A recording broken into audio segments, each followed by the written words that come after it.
Welcome back to Coins and Cash with Brittany if you are a returning viewer, and welcome if you are new here. My name is Brittany and I like to go over collectible coins, paper money, and bullion. And in today's video, I will be going over 10 different $20 bills that I think you should know about. Up first, we have a 1928 Federal Reserve note from Richmond, graded by PMG a 63 EPQ. Now, there isn't anything too special about this note, but one thing I want to point out is the clause above the district seal. This reads, redeemable in gold on demand at the United States Treasury or in gold or lawful money at any Federal Reserve Bank. Now, this clause was added to Federal Reserve notes up until 1933.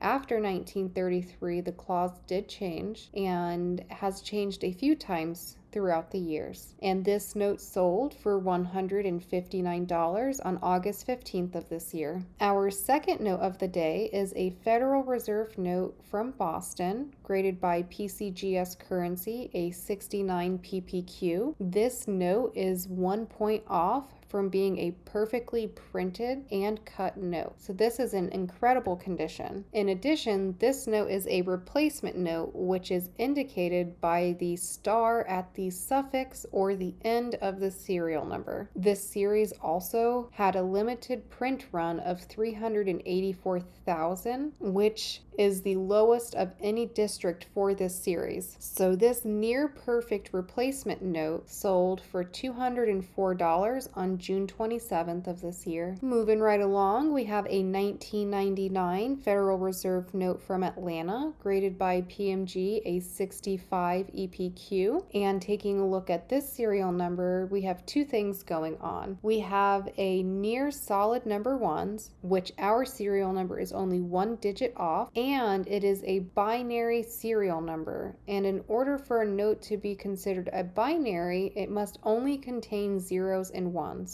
So based on the serial number and the condition, this note sold for $312 on August 8th of this year. Our fourth note of the day is a 1934D Federal Reserve note from San Francisco, graded by PMG a 66 EPQ. And for this note type, you can either have a wide or narrow variety. Ours is the narrow, and there are two ways in order to determine which type you have. The first way is by looking at the border. I find this method to be a little bit more complicated, but the easiest way is by looking up the back plate number in the Standard Guide to Small Size U.S. Paper Money. This is an excellent resource to small size collectors as it goes over all the note types and anything you need to know. And that is why the back plate number is on the label. This note right here is the finest graded by PMG for the narrow variety, which is why it sold for $660 on May 9th of this year. Halfway through our notes, we have a 1928 Federal Reserve note from St. Louis, graded by PMG a 67 EPQ. This is a beautiful fully margined note and is tied with 5 others at the same grade level in the PMG population report, with only one note being a single point finer. And for this reason alone is why this note sold for $900 on August 15th of this year. Our sixth note of the day is a 2009 Federal Reserve note from New York, graded by PMG a 67 EPQ. Now there are a couple of things I want to go over on this note. First being, one of my favorite things to talk about is the fancy serial number. This one in particular is the descending ladder serial number, and this is just showing that it is in descending order. So we have 8, 7, 6, 5, 4, 3, 2, 1. The second thing I want to go over is on the label it says SOI Press, and that stands for Super Orloff Intaglio. This type of printing process was first initiated in 2008 at the BEP's Washington, D.C. facility. The Fort Worth facility followed a number of years later. Now, the SOI presses were capable of processing 50 subject sheets, but the $20 sheets were being printed in the typical 32 subject format.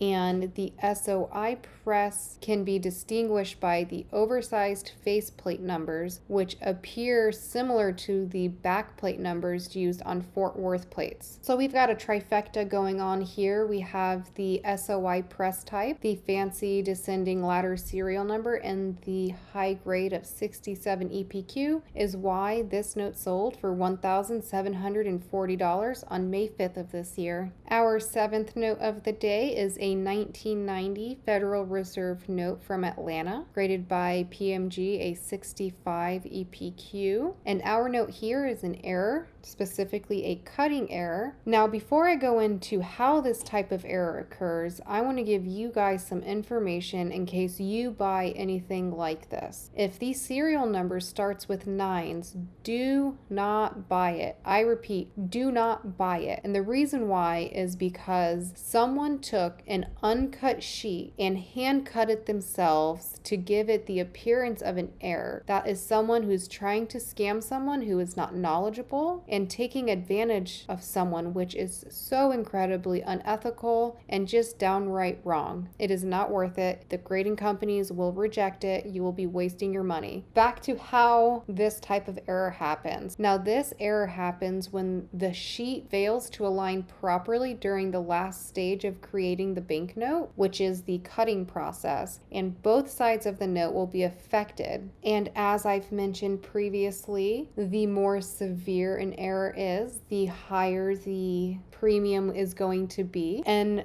this note in front of us is a dramatic cutting error because you can see both notes, two different serial numbers. Due to the severity of the error type, and the condition, this note sold for $2,280 on May 5th of this year. And our third to last note of the day is a 1999 Federal Reserve note from Chicago, graded by PMG a 65 EPQ. This note is an error, more specifically a printed fold error. And a printed fold error occurs when the sheet becomes folded in between the printing process. So our note went through the first and second printing process and somehow became folded before it went through the overprint process. And this would be considered a pretty severe printed fold error. This note sold for $2,640 on May 5th of this year. Our second to last note of the day is a 1928 Federal Reserve note from Dallas, graded by PMG a 66 EPQ. This note has the pedigree of the Gregory collection. Now, I'm going to be fully transparent with you. I am not as familiar with the Gregory collection. I don't know much about him as well. I do know that his collection does tend to sell for more than a note or coin without this pedigree on it. But what I can tell you about this note is that the Dallas district is strongly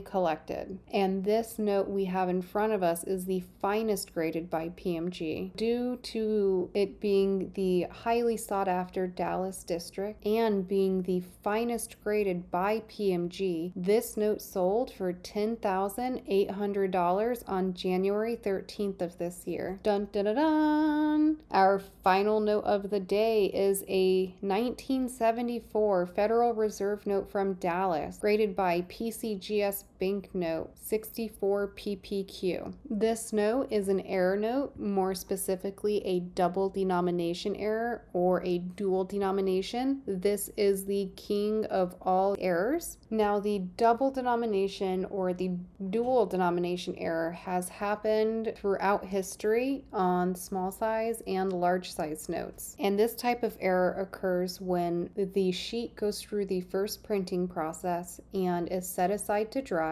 and when brought back to do the second print, which covers the border and the portrait, is brought to the wrong printing press. And that is how you get the 20 on the front and the 10 on the back. This note was intended to be a $10 bill, but now it has a $30 face value. But I wouldn't spend it because this note sold for $55,200 on January 14th of this year. I really appreciate you guys watching, and I hope you enjoyed this as much as I did making it. If you wouldn't mind liking, commenting, and subscribing, and I'll see you in the next one.